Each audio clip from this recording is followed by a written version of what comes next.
Hands off, you cannot have this Correa Fox machine. Why? Because it has been sold to a company in LA and it's going to be going over to Chicago to IMTS. Nacho, why are you taking this machine over there? Because it's really a very interesting machine with a 5 continuous access configuration to make aerospace parts and in different materials from aluminium to titanium. So for the customers in USA, it's very interesting configuration. And this is a market that you're trying to grow as well. Yes. It's a big market for you. It's a very big market. It's becoming the most important market for Nicolás Correa. In fact, in 2026, it's the market #1 in terms of sales. Oh, wow. And your machines are getting bigger and more complex, aren't they? Yes.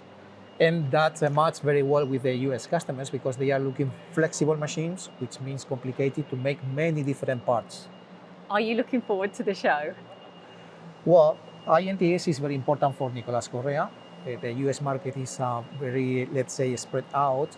So IMTS is a meeting point for customers, for our sales network, for our technicians. So for us, it's very interesting to meet there and to talk face to face. Perfect. From the 14th to the 19th of September, Nacho's going, I'm going, so we'll see you there.